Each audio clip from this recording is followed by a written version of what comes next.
하나님의 말씀은 사도행전 19장입니다.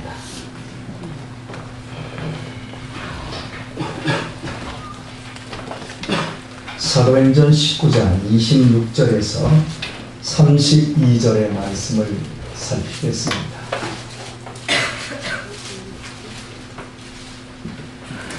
사도행전 19장 26절에서 32절의 말씀입니다. 이 바울이 에베소뿐 아니라 거의 아시아 전부를 통하여 허다한 사람을 권유하여 말하되 사람의 손으로 만든 것들은 신이 아니라 하니 이는 그대들도 보고 들은 것이라. 우리의 영혼이 한손하여 즐기며 슬픔을 하자. 든든히 나뱀의 충전도 없이 돌아게 되고 온 아시아와 전하가 일하는 우리의 병도 떠돌다가 나아가라. 저희가 이 말을 듣고 분이 가득하여 외쳐 가로되 크다 에베소 사람의 아데미여 하니 온 도시가 얼같이 많은 마게도냐 사람 가이오와 아리스다고를 찾고 이제 연극장으로 발격도 하였으나 바울이 백성 가운데로 들어가고자 하나 제자들이 말리고 또 아시아 관리 중에 바울의 친구된 어떤 이들이 그에게 공개하여 연극장에 들어가지 말라. 다 같이 읽습니다. 사람들에게서 어떤 이는 이런 말로 어떤 이는 저런 말로 모임마다 우리나라여 대만이나 어찌하여 그랬는지 알지 못하더라. 아멘. 태반이나 어찌하여 모였는지 알지 못하더라. 이 부분을 오늘 좀 집중적으로 조명하면서 적용 쪽에서 이 말씀을 살펴보도록 하겠습니다. 한번 따라서 해볼까요? 알지도 못하면서 굉장히 부정적인 의미의 제목입니다. 바울 사도의 전하는 복음으로 풍족한 생활의 유욕을 느낀 사람들이 소요를 일으켰습니다. 데메드리오와 그 동료들이 25,000명을 수용할 수 있는 야외 극장으로 들어간 이유는 그만큼 이 소동에 몰려온 인파가 많았기 때문입니다. 그러나 중요한 것은 군중들 대부분이 외치는 내용이 저마다 달랐다라는 사실입니다. 몰려든 군중은 자기 발로 연극장으로 들어가 자기 입으로 소리를 질러대면서도 자신들이 왜 그곳에 있는지, 자신들이 왜 소리 지르고 있는지 도무지 그 까닭을 알지 못했습니다. 결국 그들은 분란하고 말았습니다. 엄청난 군중이 저마다 소리를 질러댔는데도 의견이 통일되거나 뭔가 일치된 해답이 나오지 않았습니다. 오히려 시간이 지날수록 땅에 부딪힌 물이 사방으로 흩어져 버리듯이 군중은 점점 더 큰 혼란에 빠지고 말았습니다. 그 단어가 분란하다라는 의미입니다. 우리는 이렇게 미련한 군중의 모습을 오늘의 본문에서 처음 접하는 것은 아닙니다. 출애굽한 이스라엘 백성이 언약의 땅으로 들어가는 관문인 가데스 바네아에 이르렀을 때였습니다. 이때 모세는 지파별로 대표 한 명씩을 뽑아 12명의 정탐꾼들로 하여금 가나안의 지형과 정세를 살펴오게 했습니다. 40일 만에 돌아온 12정탐꾼들의 보고 내용은 10대 2로 나뉘며 그 내용이 크게 달랐습니다. 2명만이 가나안 원주민이 아무리 크더라도 그들은 우리의 밥이라며 하나님이 우리와 함께하니 조금 더 두려워할 일이 아니라고 했지만 10명은 가나안 원주민 앞에서 우리는 메뚜기 같다며 그 땅에 절대로 들어갈 수 없다고 선동적인 보고를 했습니다. 이 상이한 보고 내용을 접한 백성은 부정적인 보고에 선동되어 밤새도록 옷을 찢으며 통곡했습니다. 그리고 얻은 결론은 지도자를 따로 세워 이집트로 돌아가자고 외치는 것이었습니다. 그들이 이집트로 돌아가면 대체 무엇이 그들을 기다리고 있는 것입니까? 혹독한 430년의 노예살이의 굴레일 뿐이었습니다. 그런데도 가나안 진군을 주장하는 여호수아와 갈렙을 돌로 쳐 죽이고 더불어 모세까지 죽이고 애굽으로 돌아가자고 했습니다. 그들은 자신들이 왜 광야의 가데스 바네아에 있고 왜 가나안 땅에 입성해야 하는지 그 까닭을 알지 못한 미련한 군중에 불과했습니다. 결국 그들은 언약의 땅 가나안 땅을 바로 눈앞에서 영영이 상실하고 광야에서 모두 죽고 말았습니다. 예수님을 신문한 빌라도 총독은 예수님께 십자가 사형을 언도할 죄가 없다는 사실을 확인했습니다. 그러나 그는 예수님께 자신이 직접 무죄를 선고하기보다 운집해 있는 예루살렘 군중에게 판결권을 넘겨버렸습니다. 6월절이면 백성의 청원을 받아들여 죄수 한 명을 특별 사면시키는 전례를 들어 강도 바라바와 예수님 중에 누구를 풀어주기 원하는지 예루살렘 군중에게 물은 것이었습니다. 당연히 죄 없는 예수님을 풀어달라고 할 줄 알았습니다. 그러나 유대 종교 지도자들에게 선동당한 군중은 불의한 강도를 풀어주고 오히려 예수님을 십자가에 못 박아 죽이라고 판결을 했습니다. 그리고 외쳤습니다. 예수님은 죄가 없는데 예수님을 죽인 죄는 나와 우리의 후손이 받겠습니다. 그들은 떠들며 외쳤습니다. 그들 역시 자신이 못 박아 죽이라고 외치는 예수님이 누구신지도 알지 못하는 미련한 군중이었습니다. 그들은 영문도 모르고 성자 하나님을, 자기들을 구원하러 오신 성자 하나님을 죽이라고 앞장선 것입니다. 3400년 전 언약의 땅을 눈앞에 두고서도 이집트로 돌아가자고 소리치며 지도자를 죽이려 하고 통곡한 이스라엘 백성들, 2000년 전 예수님을 십자가에 못 박아 죽이라고 소리친 예루살렘의 군중과 오늘 본문에서 야훼 연극장에서 소리를 질러대면서도 그 영문을 알지 못했던 본문 속 군중 사이에는 시간과 공간의 차이가 현격합니다. 그들은 분명 다른 사람들이었습니다. 그러나 자기 존재와 언행의 의미와 까닭도 알지 못했다는 본질적인 관점에서 모두 동일한 사람들이었습니다. 그 군중 속에 왜 지식이 탁월하고 똑똑한 사람이 없었겠습니까? 그 사람들 가운데 배운 사람이 왜 없었겠습니까? 그런데도 미련한 군중이 되고 만 이유가 무엇이겠습니까? 눈 감고 졸았기 때문입니다. 바르게 생각하지 않았기 때문입니다. 생각하지 않는 사람은 필연 선동당하고 쇠뇌당하게 되고 결국 인생을 망치게 됩니다. 어찌 생각이 없는 인생이 있겠습니까? 나름대로 다 똑똑하고 현명한 생각을 다 하고 삽니다만은 제가 말씀드리고 있는, 그리고 성경이 말하는 생각이라는 것은 단순히 머릿속에 떠오르는 것을 생각이라고 하지 않습니다. 사람으로서 마땅히 해야 할 철학적이고 영적인 생각을 하지 않는 것을 꼬집고 있는 것입니다. 짐승들도 무엇을 먹을까? 어디서 놀까? 어디서 쉴까? 어떤 집에서 살까? 짐승들도 다 생각하지만 사람만이 우리는 어디서 왔는가? 우리는 누구인가? 우리는 어디로 가고 있는가? 죽음은 무엇인가? 죽음 다음에는 무엇이 있는가? 이 철학적이고 영적인 생각을 하지 않는 것, 이걸 생각이 없다 하는 것입니다. 나의 생각에 갇혀 있습니다. 그리고 나의 사고를 넘어 하나님의 창조 세계와 그 우주 만물을 향해 대화할 줄을 알아야 됩니다. 나라는 인격체가 나 아닌 타자와 교제하고 대화할 줄도 알고, 더 나아가 나의 생각이 삼위일체 하나님께 이르고 그 하나님과 교제할 수 있는 데까지 나아가는 것을 생각이라고 합니다. 유아 시절에 자폐아의 행동 양식은, 여러분 자폐아 아시죠? 유아 시절의 자폐아의 행동 양식은 정상적인 아이와 다른 것이 거의 없게 느껴진다고 합니다. 이는 자폐적 증상이 없기 때문이 아니라 부모가 자폐적 증상을 자폐적 증상으로 인식하지 못하기 때문이랍니다. 예를 들면 이런 겁니다. 내가 지금 머리가 좀 이상합니다. 뇌에서 출혈이 생겼습니다. 그런데 그걸 본인이 못 느껴요.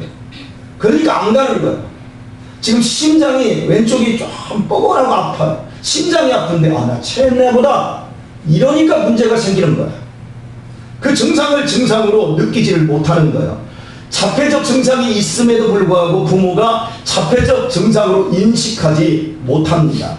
그래서 자폐 아들은 서너 살이 돼서야 겨우 우리 아들이, 우리 애가 자폐아라는 걸 알게 되는데, 그러나 부모가 주위에서 관찰해 보면 자폐 아들은 어려서 딱 한 가지가 다르다고 합니다. 자폐 아들은 돌아가는 물건에서 눈을 떼지 않고 무엇이든 제자리에 놓고 돌리기에만 열중한답니다. 예를 들어 자동차를 손에 쥐어주면 정상 아이들은 자동차를 밀어서 앞으로 보내고 그 자동차를 자기가 쫓아다니면서 가지고 논다고 합니다. 그런데 자폐 아동은 자동차를 주면 팔딱 뒤집어 놓고 바퀴만을 돌려서 돌아가는 그 바퀴만을 1시간이고 2시간이고 하루 종일이고 그것만 본다고 합니다. 절대로 자기 생각에서 벗어나지 않으며 자기 관심 밖으로 나아가지 않는 것, 이걸 자폐아라고 합니다. 그런데 여러분, 수많은 사람들이 자폐아입니다.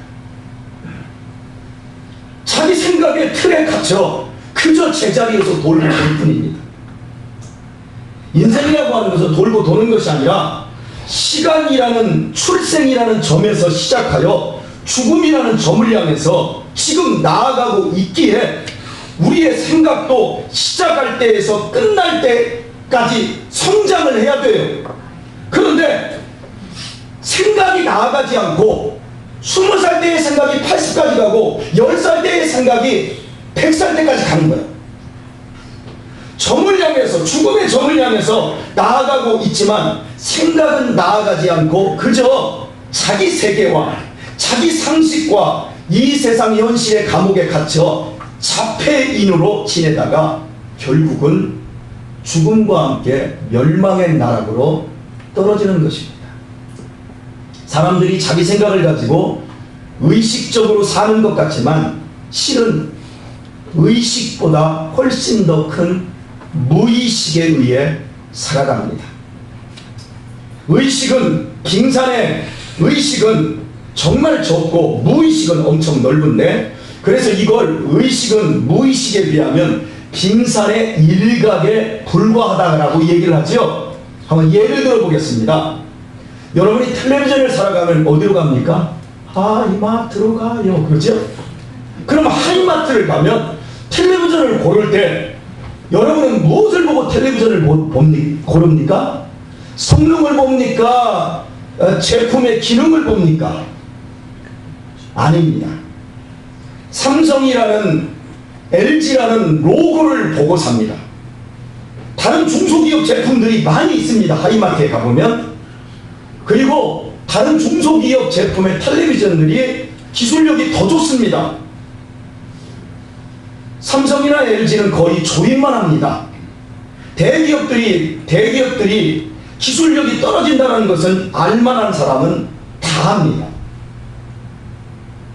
그럼에도 부단한 대기업의 광고 전략으로 국민의 무의식 속에 삼성과 LG 회사의 상표가 심겨져 있어서 자기의 생각에 의하여 자기의 결정으로 물건을 사는 것 같지만 실은 무의식의 충동에 의해 구매하고 있는 겁니다. 모든 영역이 그렇습니다. 그래서 밖으로 생각의 방향을 돌리는 것을 잃어버린 채 자폐, 의식, 무의식 안에 갇혀서 사람들이 살고 있습니다.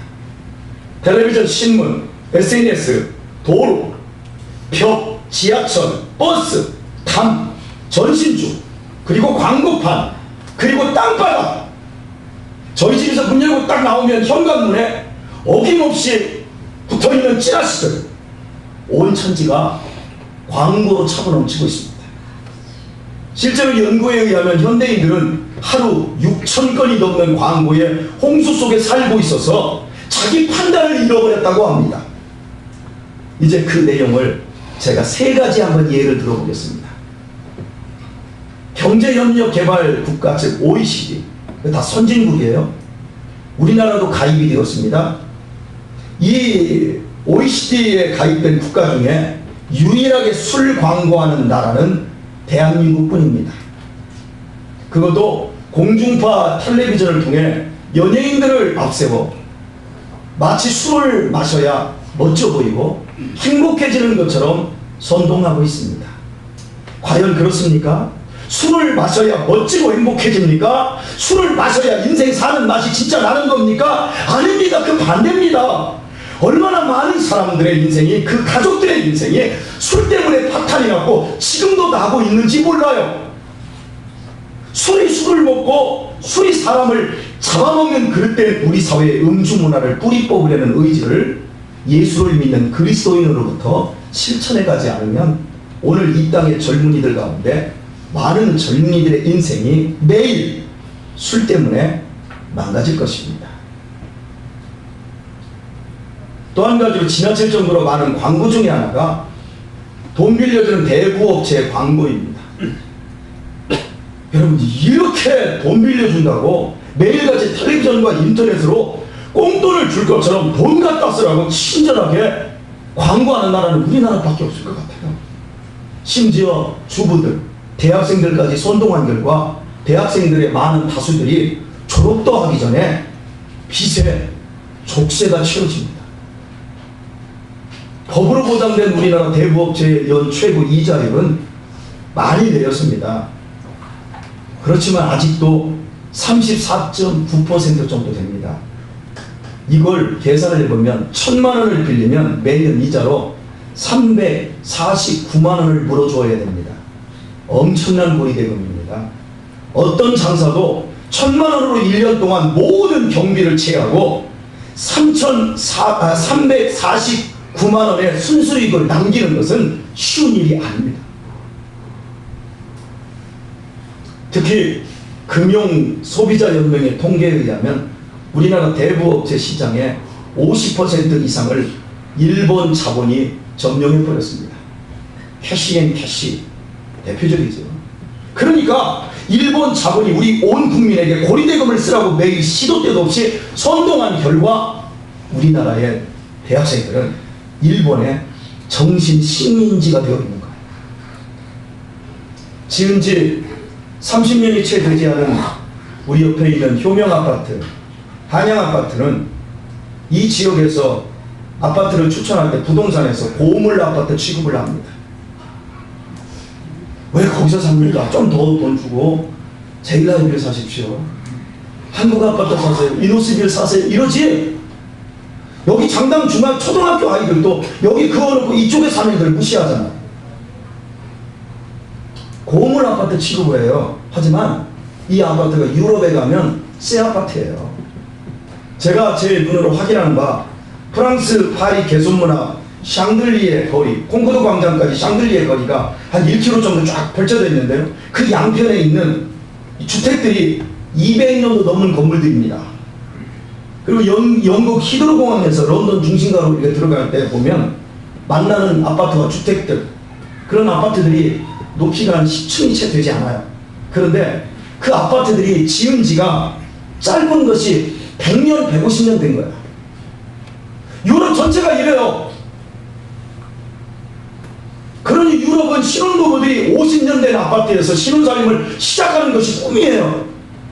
그러나 우리나라 건설회사들은 멀쩡한 아파트 떼부수고 재건축을 해서라도 더 값비싼 신축 아파트에서 살라고 선동하는 거예요. 정부도 경기 부양을 명분으로 아파트 재건축을 부추기고만 있어요. 129만 원가 놀고 있어요. 안전상 위험 요소가 없어도 단지 더 값비싼 신축 아파트에서 살기 위해 멀쩡한 아파트를 준공 30년 만에 깨부수는 나라가 우리나라밖에 없어요. 그렇다고 우리가 행복하나요? 우리 국민의 행복지수는 해가 갈수록 추락하고 OECD 국가 중에 제일 꼴찌예요. 우리 청소년들의 자살률은 세계에서 1등이에요. 2등과 2배 차이가 나요.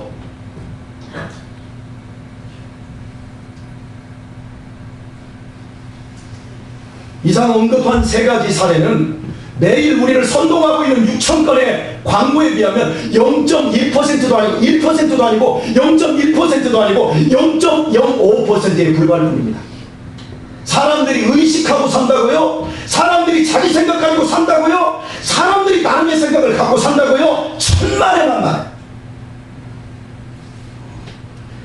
배우면 배울수록, 살면 살수록 선동에 의해 자신의 생각은 더 없어지고 자본주의와 쾌락에 선동되고 지배당하는 노예입니다. 대체 자신이 누구이며 무엇 때문에 여기 왔으며 무엇을 위해 살아야 할지 모른 채 그저 살면서 멍청하게 죽어가고 있을 뿐입니다. 우리가 제대로 보고 제대로 생각하지 않으면 자기 존재와 인생의 이유도 의미도 알지 못하는 성경 속 미련한 군중처럼 허망하게 소멸할 수밖에 없습니다. 그러므로 우리들은 하나님의 말씀의 프리즘으로 인생을 보아야 합니다. 철저히 하나님의 말씀으로 인생의 가치관을 세우고 그 생각을 실천하며 소중한 자신의 인생을 지켜내야 합니다. 교회를 다니는데 내가 왜 교회를 다니는지 몰라요. 내가 믿기는 믿는데 뭘 믿냐고 물어보면 뭘 믿는 줄을 몰라요. 아는 것 같은데 몰라요. 그러면서 교회를 다녀요. 다니셔야 합니다. 그래서 정말 진리를 만나시길 바랍니다. 주님께서는 당신을 향하여 이렇게 말씀하십니다. 진리를 알지니 진리가 너희를 자유케 하리라. 많이 배워서 진리를 깨달으라고 하는 게 아니라 당신을 향하여 내가 곧 길이요 진리요 생명이니 라고 말씀하면서 진리를 알지니 진리가 너희를 자유케 하리라. 진리이신 주님 안에서만 참된 자유가 있습니다. 오직 주님 안에서만 자유가 있는 참된 생명의 삶을 살 수 있습니다. 머리 좀 식힐 겸 마음을 조금 달랠 겸 온 국민이 사랑하는 윤동주 시인의 서시를 여러분에게 읽어드리겠습니다. 음악이 깔리면 좋으련만 죽는 날까지 하늘을 우러러 한 점 부끄러움이 없기를. 잎새에 이는 바람에도 나는 괴로워했다. 별을 노래하는 마음으로 모든 죽어가는 것을 사랑해야지. 그리고 나한테 주어진 길을 걸어가야겠다. 오늘 밤에도 별이 바람에 스친다. 이 시는 윤동주 시인이 일본 유학 중 1941년 11월 20일에 쓴 작품입니다. 그의 나이 겨우 25세였습니다. 애국심 강한 철저한 기독교인 윤동주는 신사참배를 거부함으로 결국 감옥에서 해방되기 직전 일본인들에 의해 독살을 당합니다. 28세의 짧은 나이였지만 그는 그의 시처럼 죽는 날까지 신앙적으로 민족적으로 하늘을 우러러 부끄러움이 없는 삶을 살았습니다. 유년 시절 저는 이 시를 처음 접했고 숙제로 외운 이후 지금껏 수도 없이 이 시를 뇌가렸습니다. 특히 죽는 날까지 하늘을 우러러 한 점 부끄러움이 없기를 이 머리 부분이 마음에 들었습니다. 윤동주 시인처럼 20대에는 분기댕천하여 노력만 하면 이 시처럼 한 점 부끄러움 없이 살아낼 줄 알았습니다. 30대만 해도 내가 노력을 적게 해서 그렇지 내가 노력만 제대로 하면 그런 생각을 가지고 이 시를 우러러보며 살았지만 그리고 지금 40대를 다 살아낸 지금 제 생각은 완전히 달라졌습니다. 저는 현재 하늘을 우러러 한 점 부끄러움이 없는 인생이 아닌 모든 점이 부끄러울 뿐입니다. 저는 이런 생각을 이제 하게 됩니다. 만약 윤동주 시인이 28에 죽지 않고 내 나이만큼 살았다면 오늘 하늘을 우러러 한 점 부끄러움 없이 살았다고 고백할 수 있을까? 저는 생각을 해봤습니다.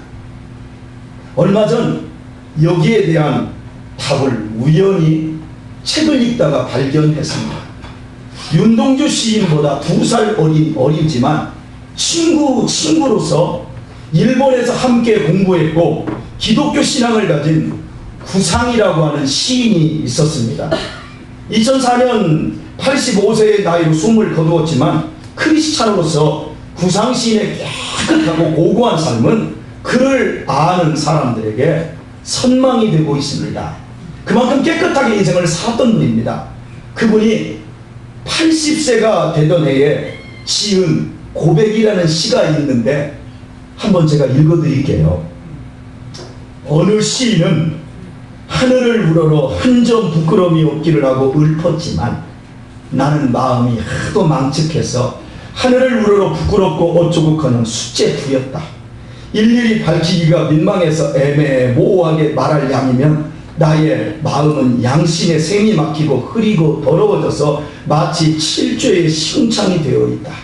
하지만 머리 또한 간사하여 여러 가지 가면과 대사를 바꿔가며 그래도 시인이랍시고 행세하고 천연스레 진선미를 입에 담는다.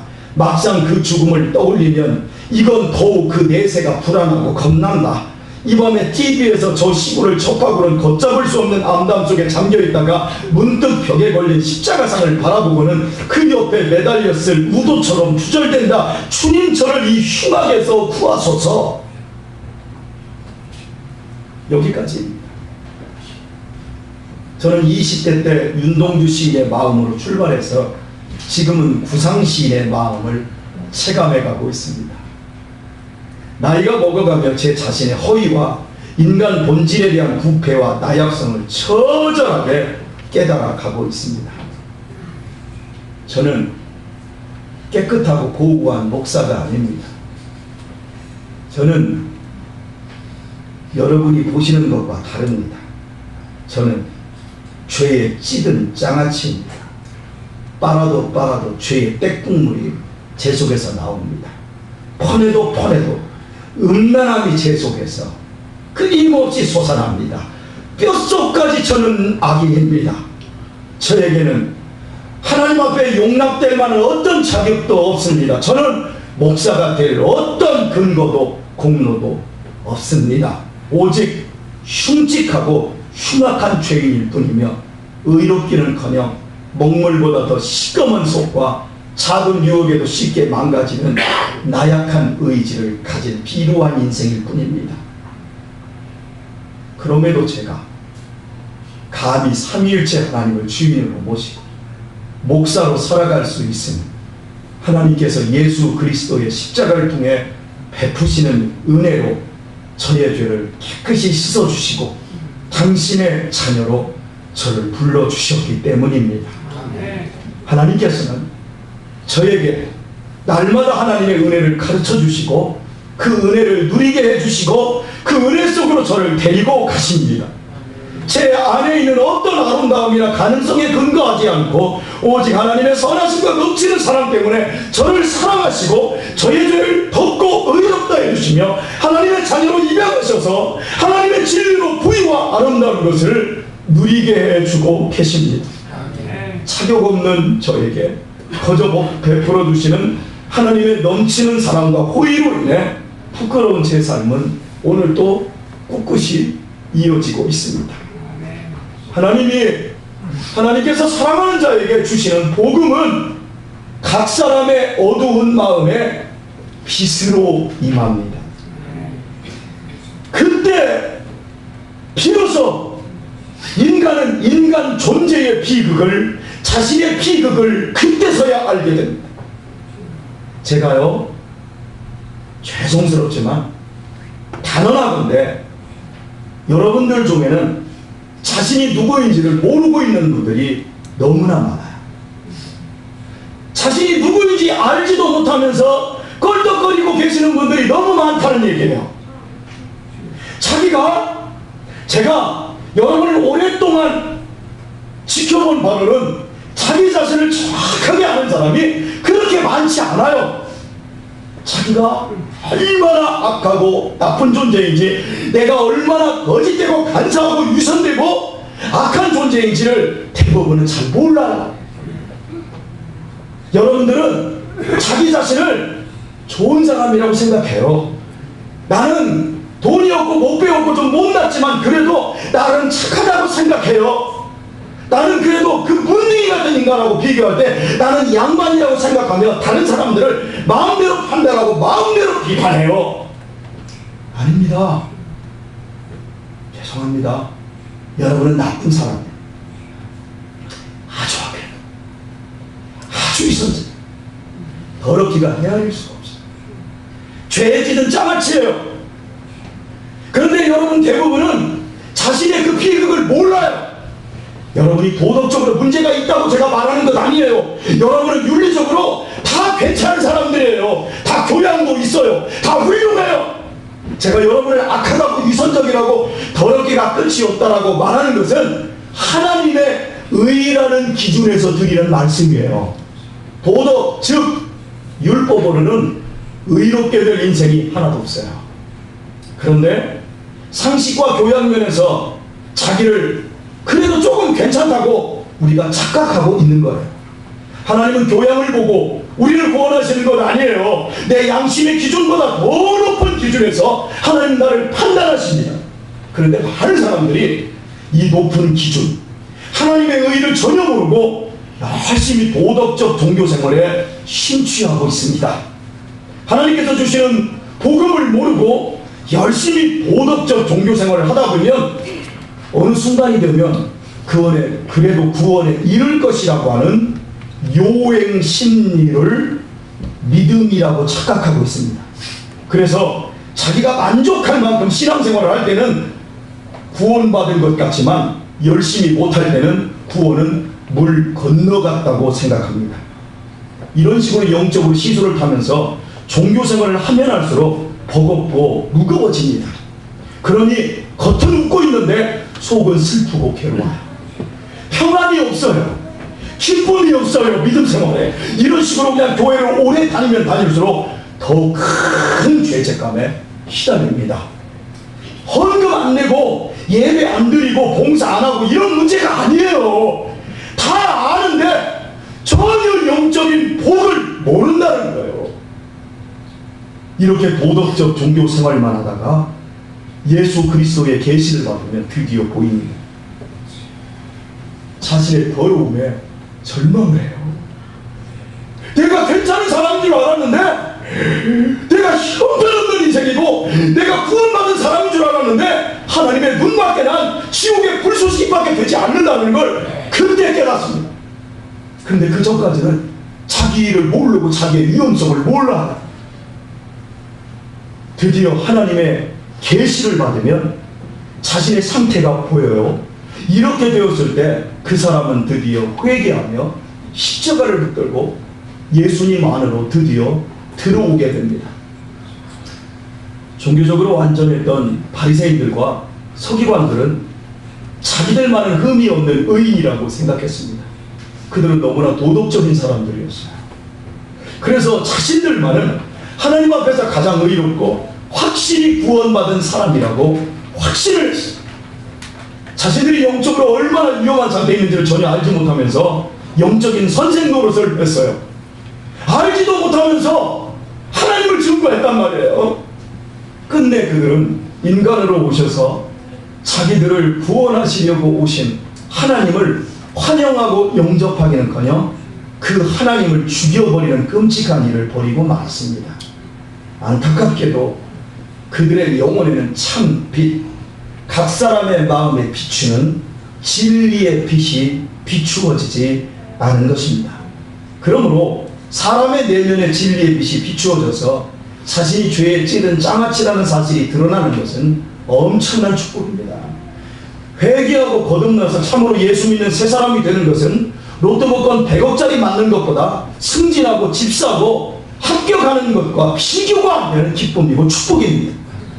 저는 여러분이 저처럼 하나님 나 큰일 났습니다. 나는 죄에 찌든 장아찌입니다.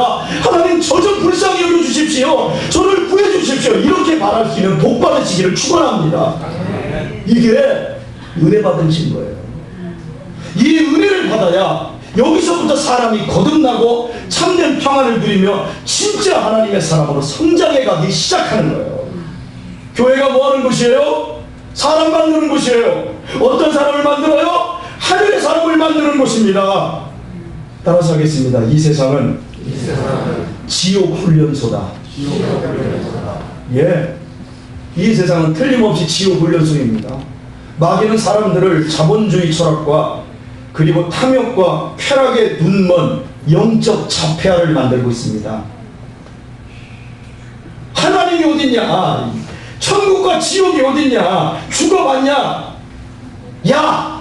하나님이 돈이야, 돈이 하나님이야. 돈 없는 것이 지옥이고 풍족히 사는 것이 천국이야. 기독교는 패배자를 위한 종교에 불과해. 속지 마.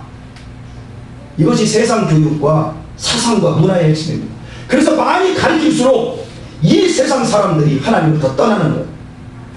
세상은 지옥 갈 사람을 만들어내는 훈련소예요. 여러분의 자녀들이 학교에 가서 열심히 그 훈련을 하고 있어요.